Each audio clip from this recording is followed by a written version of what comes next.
Okay. All right, anything else by anyone else then? Parties, lawyers? No, Your Honor. All right, Mr. Daugherty, go ahead and stand up. This is your opportunity to make a statement to the court. Anything that you'd like to say before your sentence? Yes, Your Honor. I'd like to say I'm sorry for the situation that's involved with these children and all the families that are involved. Being the adult in this situation, I will take responsibility, become a better person, and my approach to the children were never for harm, but being the adult, I should have realized that some of the things may have happened. So I take responsibility for that, and I go from there. All right, so I don't really hear you taking responsibility. I hear you saying that I'm the adult here, so I guess I gotta take the fall for this thing. I get to talk now. You had your opportunity. Yes, ma'am. All right? Yes. You done? Yes. All right.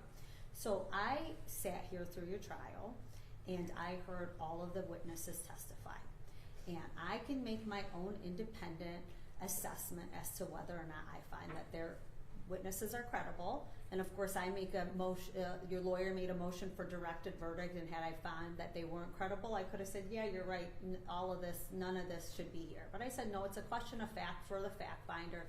They're going to make a decision." And then the 12 people went back, and they made a decision that you sexually assaulted all of these children. So now you're a convicted sex offender. So the fact that you stand here and say that, "Oh, I'm taking responsibility for it.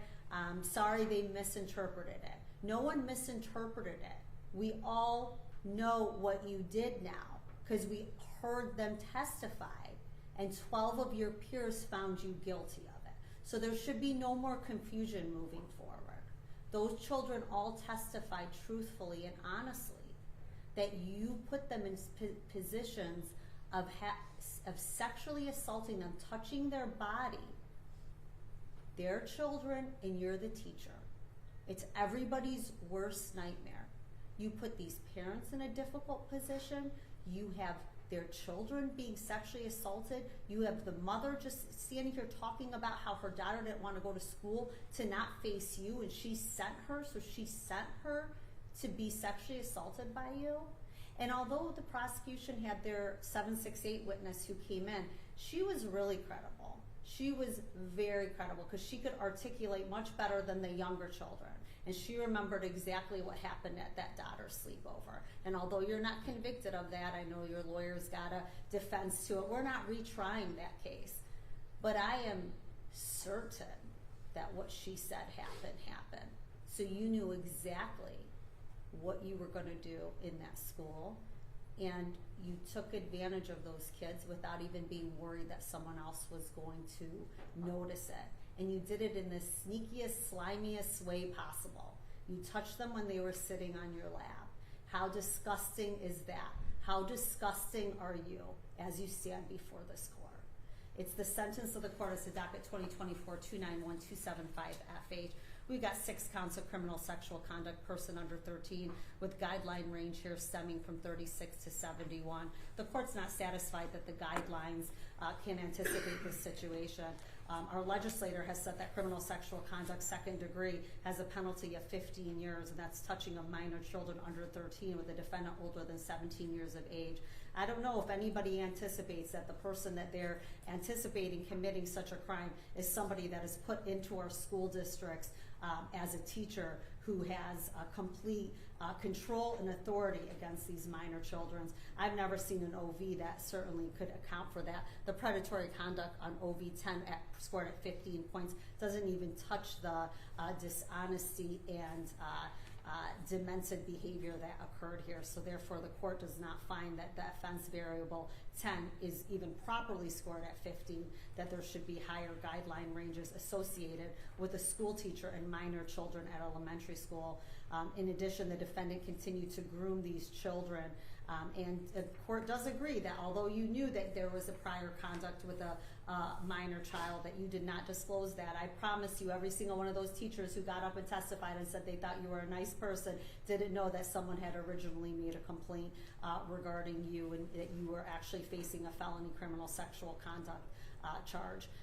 And you put yourself in a position to be around these children. That was your choice, nobody else's. You could have taken yourself out of it. And I read the letters from your wife and your daughters, and I feel terrible for your family and what you've done to your family, because they don't see you as the same person that this other side of the room sees you as.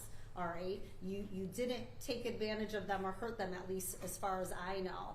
But certainly you did what you could when you had the opportunity to. Your conduct was certainly predatory in nature, and that you did breach the public trust. Therefore, it's the sentence of the court as to all 6 counts. It's 10 years to 15 years in the Michigan Department of Corrections. You'll get your 58 days of credit. DNA cost is $60, state cost is $408. Crime victim rate is $130. You're going to comply with DNA testing. You're going to get an HIV test, and you're going to comply with the sex offender registration requirements that do require lifetime GPS tether upon parole from prison. You are going to get STD, STI testing, and there's going to be no contact directly or indirectly with the victims, ES, II, and JS. You do have the right to petition the Court of Appeals for you have an absolute right to petition the Court of Appeals for appellate review. And you have 42 days to make a request for counsel. Ms. Giuliani, does your client have his appellate rights? Yes, Your Honor, it's already filled out, so can the record reflect I'm turning it in? Absolutely, the record will reflect that it's being turned in. And Anything else from anyone? Excuse me, lifetime GPS tether upon parole. I said that. You did? Yeah. I apologize. That's okay. Your Honor, and all counts are concurrent to each other. Oh, 1 through 6 run concurrent with one another. Thank you, Your Honor. Anything else? You may approach. No, thank you. All right, we're all set.